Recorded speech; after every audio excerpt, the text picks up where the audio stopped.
Sachin. You are able to hear me, Sachin? Well, We can hear you, but it's a little okay. soft. But so maybe if you speak up Is just it a little bit, I think it's yeah? fine. We can see Is it the two better now? shared screens. That's good. Yes, it's fine. Yeah. Okay. Yeah. Yeah. Thank you so much, Sachin. And then good afternoon to everybody. And let me see in next 10 minutes or so how I can explain the whole data sharing, what we are trying to do. And I do not say that, okay, this is the perfect way to do it, but we do not know any other way to do it. So hence we think that this is the way to start. So India Urban Data Exchange is a project set up in the Institute of Science now, and it is fully funded by Ministry of Housing and Urban Affairs because it started with the smart city data. And of course, the METI and the NITI Aayog is also strong supporters for us. Should I go to the presentation mode or this is okay? I think you can. You don't need to. You can. Okay. Whatever This you're is okay. comfortable with, Suresh. Yeah. Is it okay? You're able to see the slides, Sachin? Yeah, okay. Great. So our idea is basically, there are a lot of data, and I would say that I think Sachin mentioned about 20 or 30 years back. If you talk about this, it would have been different. I would even say that maybe even 10 years back, if you had been talking about it, it would have been different because most of our solutions were not digitized, and also we did not have the AI ML capabilities which we have today. We have very rudimentary data analytics at that point in time, but now I think we are in a very sweet spot. Most of the things are digitized and we have a good amount of data. Hence, we are basically focusing on getting all the public data, means what could be shared, and then predominantly with the government agencies and all, and then bring it to a platform where we can share it to others to bring to do open innovation and then basically create applications. So see, if you look at, it is a very simple topic to share the data, but by the way, it is also becoming challenging because there are some issues when we try to share the data. One is um, uh, any application which is built, it is built by some private player, some commercial entity. So they build it basically, it is built by software engineers like us. So there is absolutely no standard how an application should be built. If you take a telecom standard, it's a very clear standard which says that, okay, how a mobile should talk to a tower. But if you take a digital application, most of the applications, IoT applications, cloud applications, there is no standard. Hence people create applications, and the way basically put out the data, it may not be in a standard form because there is no standardization. So the data will remain in application silos and it's very difficult to take out. Hence, similar data is represented in multiple ways.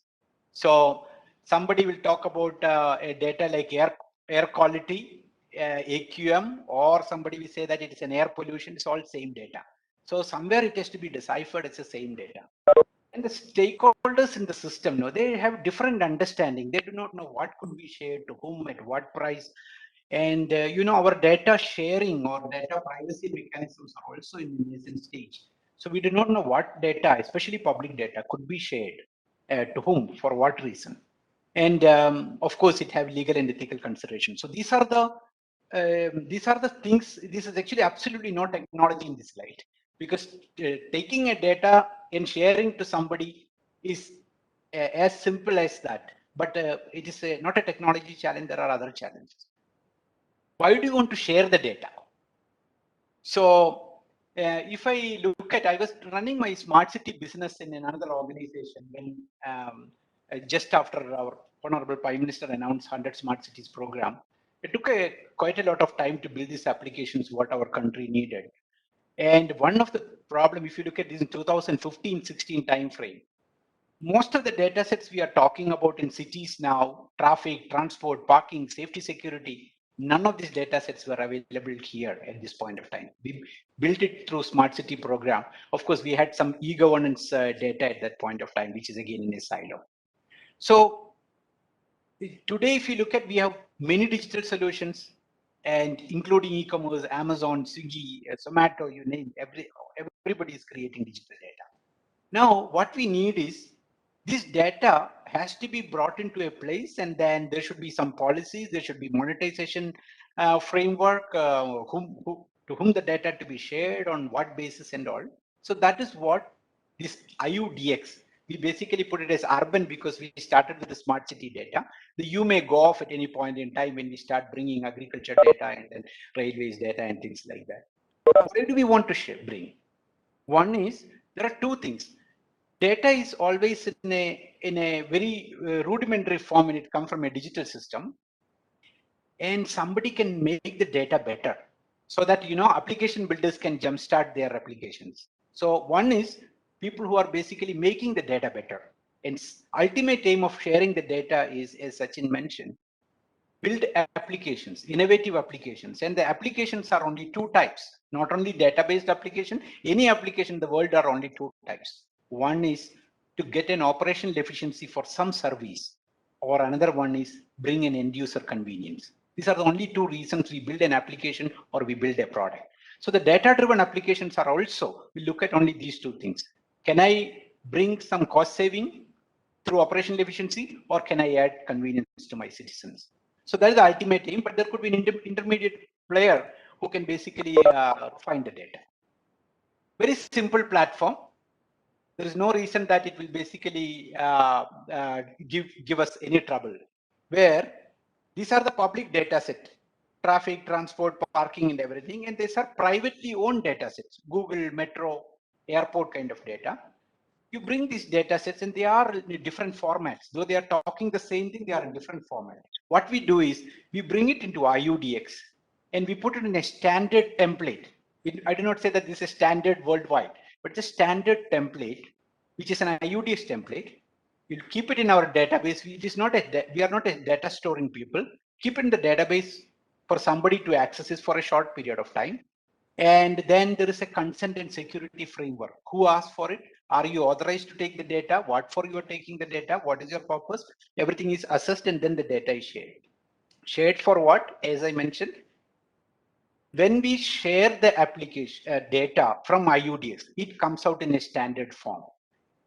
Let the one city call it air quality monitoring, some people call it air pollution, some people call it environmental pollution, whatever it is. When it comes out of IUDX, it will only talk about one vocabulary, which is air quality, and the units and everything would be normalized by that time. So why we need to do this is, so now an application builder who innovate an application using this data, he understands this vocabulary, he is familiar with the API. If he build it with the for one city or one country or one region, wherever there is an IUDX or where there is a data sharing mechanism, it can be easily ported onto that. Else, I will explain you why we'll basically run into trouble.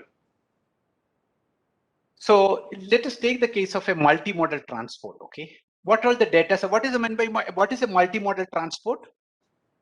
I want to go from point A to point B, and I say that okay, I want to go within 45 minutes, and I will spend only 70 rupees. I have only that much money, or this is my budget.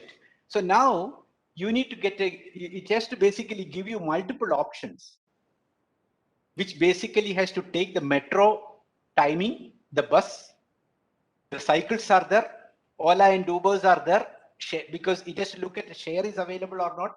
And now if to meet your cost and time constraint, it may even suggest you to walk maybe to the next bus stop rather than going around. So you need to we basically bring all these data sets to IUDX, and an application vendor or a commercial player take all the data sets and create a multimodal app which citizens can download and use. It is already done in Surat and people already started using it. So what it will do when you are in Surat and you want to go from point A to point B, you give this, it will basically tell you that you walk 200 meters, go to so-and-so bus stop, next bus is coming in 5 minutes, and from there you get basically pay 15 rupees for that, and then subsequently get down and then take a Udo cycle or something, or a chartered cycle, and then cycle for next 10 minutes. But this also depends upon your personal preferences. I am okay to cycle on morning, but not in the evening. So it takes even your personal preferences. Now, what happens is a multimodal app is built for Surat. Assume that, and there is a good amount of effort is basically needed to basically integrate this data, understand the data sets, vocabulary of that, and then build it. Now, even all these data sets, assume that this commercial player want to build it in Surat without IUDs. He need to basically make agreements with Metro and then buses and all these different MOUs. He has to sign contractual agreements and then basically get the data. Not going to happen. Second thing is, assume that with all this difficulty, he has done it. And now from Surat, he basically come to Bangalore. There will be a different bunch of players, different formats, different data, and he need to redo that again. So that means once an application is built with a good amount of effort, it is not going to work in Bangalore just like that. So that is the main difficulty when you do not have a data exchange. Even though it is not a standard data, it is some format which others are okay with. If you can put it out, so then it is easy for other person to port it out. So this is applicable for solid waste management, any kind of optimization or fleet optimization, traffic management, any kind of applications. What we bring is there is a basic data sets which are needed, which will basically get into a application, and that application, once it's deployed in a city, it can be deployed not even here, even abroad. We are basically following HC standard, European standard, so that in a multimodal app which is built on this, it can be deployed in other countries also. Now these are all city topic, okay? Now let us basically look at how when we take the case of a justice gap, there is also, we are talking about data. Assume that, let us take, I'm not an expert on this topic, so please pardon me if I'm talking, something which you are much more comfortable and familiar. So assume that there are hundreds of issues in everyday life. For example, let us take the case of somebody took money from me and then not returned. Very simple case. And then you go to some place and then say that, okay, I have a problem, and then somebody is going to, some lawyer or somebody is going to help you. I think the data sets needed would be very simple. When did you take the money? How long, when is supposed to return it? How much is the amount? How did you ask? What is the current situation? What will I do for you? I think very simple one. And now this data, I think, will be same for all the people, because there may be many other stories around it, but to argue the case out or to solve the case out, you would need basically some basic set of data and capture that data. And currently, at least my experience is, this data is actually in pen and paper now, or maximum in PDF and Word. That is not sufficient. We need to capture the data in a format where we can search. Okay, what is the dispute? What is the amount? How long it is pending? What is the action taken? So put it in a format. I'm not telling there is a worldwide format, some standard format you put it. And then do not worry about standardization at this point of time. Let everybody capture the data, put it in a format. Standardization, even IUDS kind of a system can do it. Even though somebody say that loan taken, if somebody say that the debt taken, does not matter. Debt and loan and all will basically, IUDS can normalize and say that, okay, this is ultimately money taken. So this IUDS can do, or if, since you are going to do fresh data capturing, it can be done at the source itself, like the way the Aadhaar has done it. You take your fingerprint and then iris and then your name, and that's all. You are done. Quality of the data. Do not worry about, same with Aadhaar also. Do not too much worry about the quality of the data. Look at the data is consistent. These 4 or 5 parameters to settle this dispute. Is it taken? Yes, it is taken. Is it complete? Yes. Is it in a consumable form? Means it is not in a PDF form you basically scan and upload.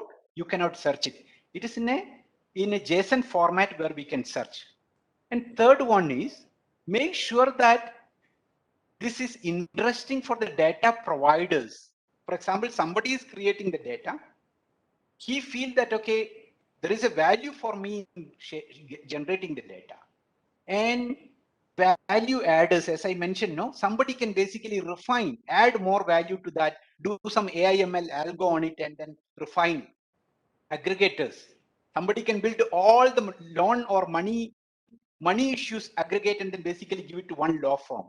Application builders. Somebody is going to ultimately solve it for you. So he is the ultimate the highest respect guy for us who is going to solve the problem means application builder, and of course the end user who is actually having a trouble. Suresh, 1 minute time check. Yeah, sure. 1 minute, I'll finish. Business revenue models. So now what we need is anything what we do. Of course, I heard a lot of pro bono in this justice gap. What you're trying to do, but ultimately many commercial players will look for a business revenue model. So see how much operational efficiency we can bring and how much convenience we can basically do to get this same as I mentioned the case of smart city. To do this, what do we get? So, and the last one, this many times we do not share the data. This is a typical Indian attitude also. Something is precious, don't share it to anybody. Keep it in our locker. And after our death also, kids also may not be able to find it out. So data monetization ensure that somebody has taken the data, somebody has created an application, they started generating 1 rupee. If they generate 1 rupee, it is a good time to have a discussion. Can you give me 20 paise or 80 paise? Before that, if you say that, okay, I want money to give you the data, it is going to be a non-starter. These are our experiences. And I would say this is the same thing what we are seeing in Agri, the same thing we are seeing in other ration card application kind of thing and all. So I would imagine that it would be applicable for justice system also.